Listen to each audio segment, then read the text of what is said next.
สาธุชนญาติโยมทั้งหลายเด้อชาวพุทธของเฮาวันนี้อาจารย์ก็จะได้มาบอกข่าวบุญกุศลทั้งหลาย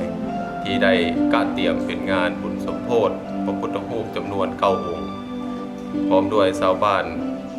กุจับ2เมืองเหนือ2เมืองใต้เมืองหนองบกเขตขมวนได้มาจัดงานพุทธาภิเษกสมโภชขึ้นระหว่างวันที่18เดือนกุมภาเดือน3ลาวเพราะฉะนั้นอาจารย์ก็ถือบอกข่าวเล่าบุญให้ศรัทธาญาติโยมผู้ใจบุญใจกุศลผู้แสวงหาคุณงามความดีได้มาร่วมพุทธาภิเษกสมโภชพระพุทธรูปนำกันเด้อตอนนี้ทางวัดกำลังกะเตรียมยังบ่อาจจะอยู่ประมาณ 70-80% ยังบ่ทันเสร็จสิ้นหรือว่ายังบ่ทันสมบูรณ์วันที่18นี่ก็ดีถือว่าสมบูรณ์ขอเชิญชวนองค์ญาติโยมผู้ใจบุญใจกุศลทั้งหลายชาวพุทธทั้งหลายได้มาร่วมบุญกุศลเด้อในงานสมโภชพระพุทธรูปเพื่อไว้เป็นสิริมงคลในศาสนาของเฮาเพื่อ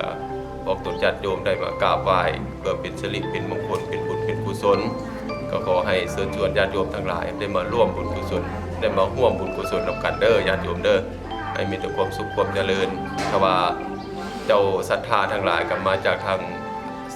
อเมริกาเนาะทั้งภายในและก็ภายนอกทั้งบ้านเฮานำได้ร่วมกันก็ขอให้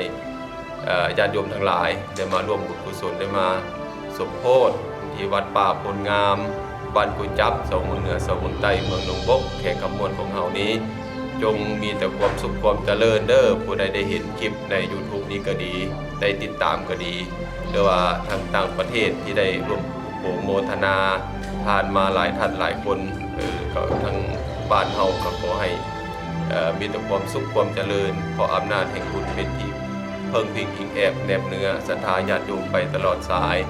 อย่าได้มีวันเสื่อมคลายหายสูญจงสมบูรณ์ผลไปด้วยสมบัติอันอุดมมงคลนานาประการตลอดมือตลอดวันย่างเข้าสู่พระนิพพานอันเป็นบรมสุขทุกทุนากันเถิดทุกท่านทุกคนเถิดสาธุขอเจริญพร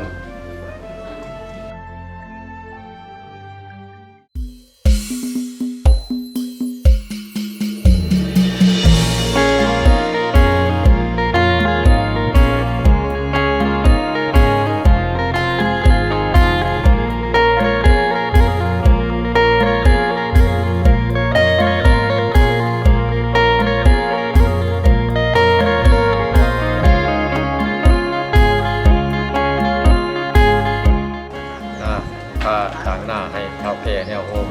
ก็คือบ้านกุจับและก็บ้าน2เมืองเหนือ2เมืองใต้และก็เจ้าภาพเจ้าศรัทธาทั้ง3บ้านและก็พ่อแม่ครูบาอาจารย์ที่วัดป่าพลงามคืออาจารย์บุษีเสียงรุ่งเรืองเพิ่นกับเจ้าภาพใหญ่ผู้หนึ่งนำพาออกตูนญาติโยมทั้ง2-3บ้านจัดพิธีทำบุญเพื่อสมโภชพระพุทธรูป9องค์จังสันผู้ข้ากับบ่มีหยังกับมีแต่ความเบาอันนี้เพื่อเผยแพร่ให้ลูกให้หลานให้พ่อให้แม่ให้บ้านให้เมืองจงตั้งมกตั้งใจแล้วก็มาทำบุญนำกันต่อไปวันที่18เป็นมื้อวันเสาร์เป็นเดือน3แฮม13ค่ำจังสันผู้ข้าต่างหน้าให้บ้านให้เมืองก็ขอขอบใจนำ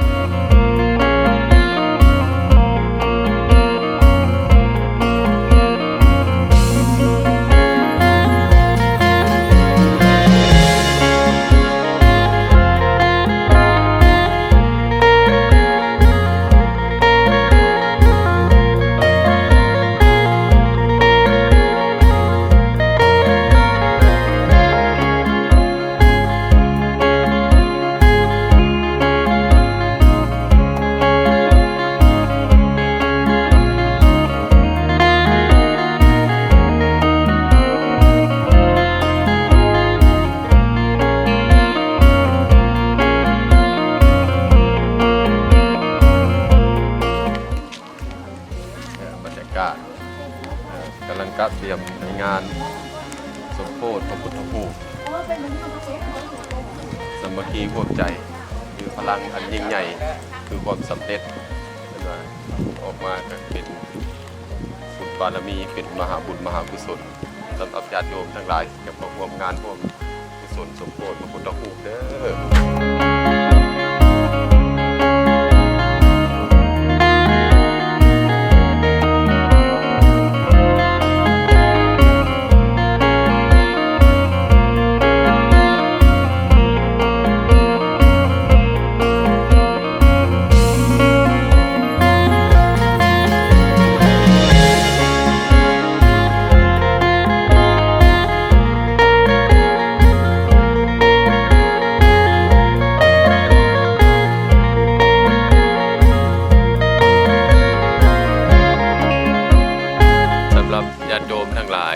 ญาติโยมที่อยากมาร่วมงานสมโภชพระพุทธรูปกับเวลาประมาณ6 โมงเด้อบวชข่าวห่มข่าวกับเวลาประมาณ19 โมง